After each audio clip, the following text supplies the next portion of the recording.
85% of the residents are Caucasian, to enter a business world filled with multiple languages, multiple cultures, multiple religions, and multiple points of view. How prepared would the town's kids be to collaborate, compete, and market themselves in an increasingly global world? Skip accepted Newcomb Central School's declining enrollment as his own personal problem to solve. But even after he had been looking for solutions for some time, answers were hard to come by. Then one day, as he was talking about education on the phone with his brother in Australia, inspiration struck. Skip's brother, a recruiter of international students for private schools, simply mentioned in passing that educating international students is the third largest industry in Australia. Wait, say that again. Really? Skip suddenly saw the planets align between his small town public school's need for diversity and its need for more students.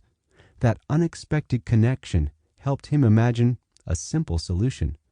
Rural school plus international students equals growth.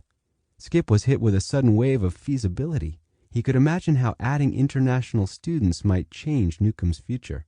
Growth-wise, even just 3 or 4 new students a year would reverse the negative flow from the year before. And what might students from other countries add to the small town in terms of diversity, cultural perspective, language exposure, academic mentoring, and social life? Considering that potential change, Skip could see that there would be no new costs. The school already had the teachers, the desks, the textbooks, and the staff. All it would need were consumables like food and housing. The benefits were almost certain to outweigh the costs.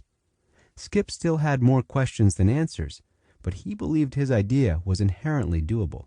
So he began to share his idea with those whose support he would need to make it happen. Town leaders and school faculty got on board.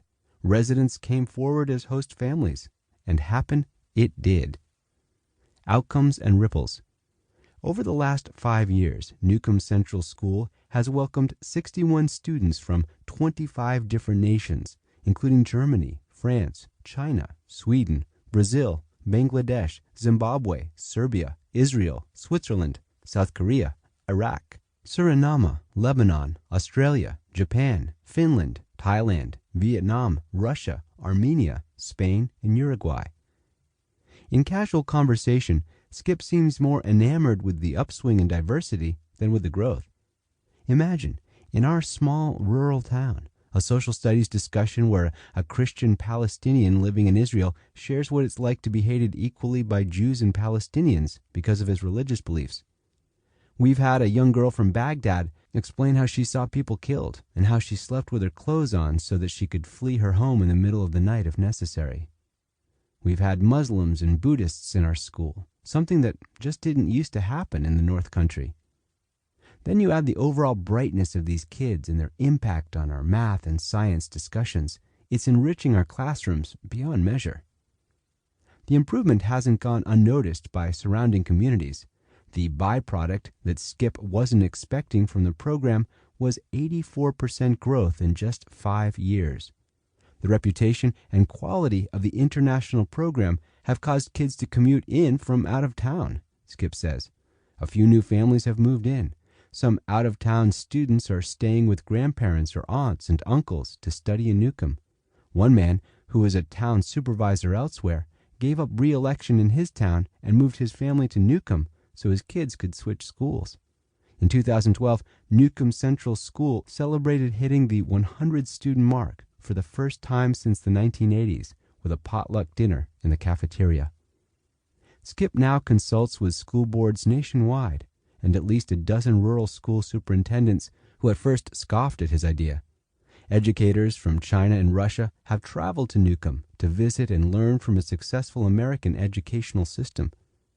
Parents everywhere want their kids ready for life in the real world, Skip says, and international programs are making that happen. Our school, which never used to make it into the newspaper in Glens Falls, has now been covered by the BBC, Reuters, and the Associated Press. The foreign students who made all of this possible have benefited as well. Kids don't just go to school here, Skip says. They socialize and date one another, play sports, act in the school play, and become a part of our town family.